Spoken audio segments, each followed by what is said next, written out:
Haleluya.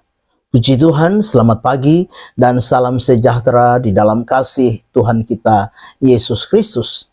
Kita bersyukur, kita berterima kasih kepada Tuhan kalau pagi hari ini kita boleh bertemu kembali di dalam satu keadaan yang baik, keadaan yang sehat dan diberkati Tuhan.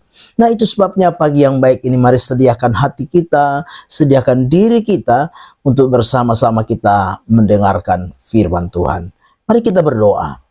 Bapa di dalam surga, Bapa di dalam nama Tuhan kami Yesus Kristus, kami bersyukur, kami berterima kasih kepada Engkau Tuhan, karena kami boleh menikmati segala anugerah-Mu, menikmati kemurahan, kebaikan-kebaikan Tuhan, sampai pagi hari ini. Saat ini kami mau mendengarkan firman Tuhan, berkati kami semua. Kami mengucap syukur, dalam nama Tuhan kami Yesus Kristus kami berdoa. Haleluya. Amin. Puji Tuhan, pagi hari ini firman Allah yang akan saya sampaikan kepada kita sekalian dengan satu tema, yaitu Tuhan menyediakan. Mari kita perhatikan bersama-sama firman Tuhan di dalam Kejadian pasal yang ke-22 ayat 14. Demikian firman Tuhan.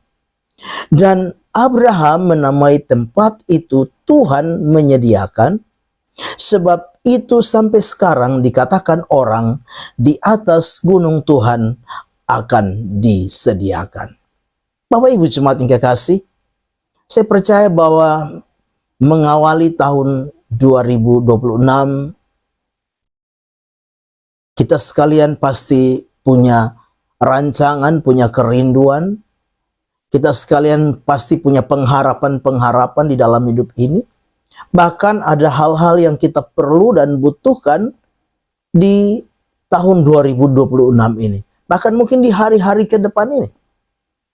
Dan saya yakin bahwa kita semua rindu supaya kita boleh menikmati penyediaan Tuhan di dalam hidup kita. Apa yang kita perlu, apa yang kita butuhkan, itu menjadi sebuah kenyataan, sebuah realita di dalam hidup kita. Sebagaimana yang Abraham alami di tengah-tengah kehidupannya. Nah, pagi hari ini sebagai orang-orang percaya, sebagai anak-anak Tuhan, lewat kisah Abraham di dalam Kejadian 22 ini, kita mau belajar bagaimana supaya kita mengalami penyediaan Tuhan di dalam setiap kehidupan kita. Yang pertama adalah kita harus melewati proses iman.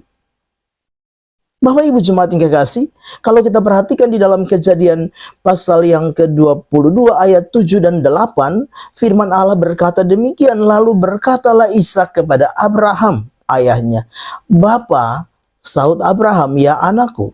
Bertanyalah ia, "Di sini sudah ada api dan kayu, tetapi di manakah anak domba untuk korban bakaran itu?" Sahut Abraham, "Allah yang akan menyediakan anak domba untuk korban bakaran baginya, anakku." Demikianlah keduanya berjalan bersama-sama.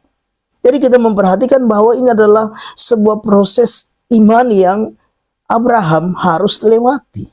Abraham harus lalui proses iman yang Tuhan izinkan terjadi dalam kehidupan Abraham. Dan kalau kita membaca tadi dalam Kejadian 22 ayat 7 dan 8, di dalam sebuah keyakinan, di dalam iman, Abraham percaya sepenuhnya kepada Allah. Dia percaya bahwa Allah akan menyediakan domba untuk apa? Korban bakaran bagi Allah. Kenapa? Karena Allah yang menyuruh. Bapak Ibu jemaat yang kekasih di dalam Tuhan kita Yesus Kristus, untuk kita mengalami penyediaan Tuhan secara ajaib di dalam hidup kita, maka ada proses iman yang kadangkala Tuhan izinkan kita lalui, kadangkala Tuhan izinkan kita lewati di dalam hidup kita, untuk kita dapat melihat penyediaan Tuhan secara ajaib di dalam hidup kita. Proses iman yang Abraham lalui merupakan sebuah sikap hati di mana Abraham mempercayai Allah. secara penuh. Abraham mempercayai Allah secara utuh. Abraham mempercayai Allah dengan sungguh-sungguh.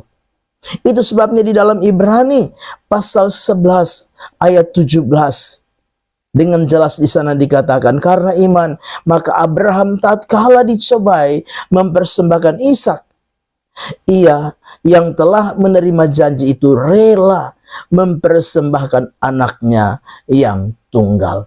Bahkan di dalam Yakobus 2 ayat 23 dengan jelas dikatakan, dengan jalan demikian genaplah nas yang mengatakan, lalu percayalah Abraham kepada Allah, maka Allah memperhitungkan hal itu kepadanya sebagai kebenaran. Karena itu Abraham disebut sahabat Allah. Jadi Bapak Ibu jemaat yang kekasih, sebuah proses iman yang harus Abraham lewati. Sebuah proses iman yang Tuhan izinkan, di mana Abraham mempercayai Allah dengan sepenuh hatinya. Bahkan Allah memperhitungkan iman Abraham sebagai sebuah kebenaran. Bapak Ibu jemaat, kalau kita rindu menikmati penyediaan Tuhan dalam hidup kita, maka harus ada proses iman yang kita harus lewati dalam hidup ini untuk kita melihat penyediaan Tuhan secara ajaib, penyediaan Tuhan secara luar biasa yang akan menjadi sebuah kenyataan dan realita di dalam hidup ini. Yang kedua, bagaimana supaya kita dapat mengalami penyediaan Tuhan di dalam hidup ini, sebagaimana Abraham mengalami penyediaan Tuhan. Yang kedua yaitu kita harus taat melakukan kehendak Allah. Di dalam Kejadian 22 ayat 10 sampai 13 di sana dikatakan, sesudah itu Abraham mengulurkan tangannya lalu mengambil pisau untuk menyembelih anaknya. Tetapi berserulah malaikat Tuhan dari langit kepadanya, Abraham, Abraham, sahutnya, ya Tuhan. Lalu ia berfirman, jangan bunuh anak itu, dan jangan kau apa-apakan dia, sebab telah ku ketahui sekarang bahwa engkau takut akan Allah, dan engkau tidak segan-segan menyerahkan anakmu yang tunggal itu.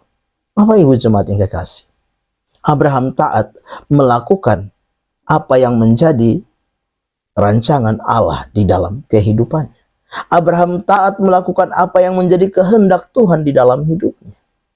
Itu sebabnya pada akhirnya Abraham berkata, Abraham menamai tempat itu Tuhan menyediakan. Karena Abraham taat.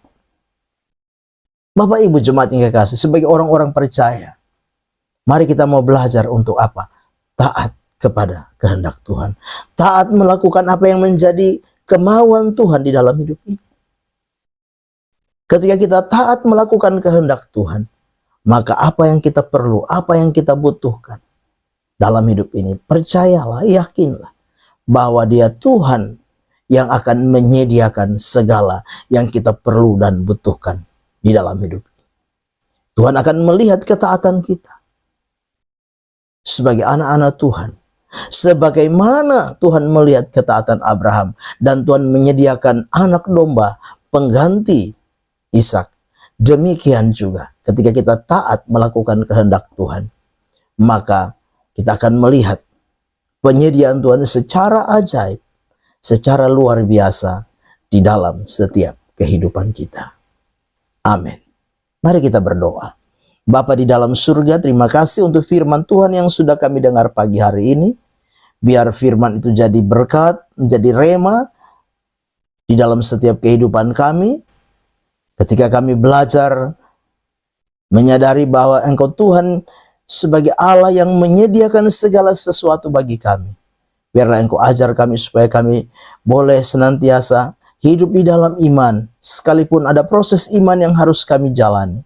Dan ajar kami melakukan apa yang menjadi kehendak-Mu di dalam hidup kami.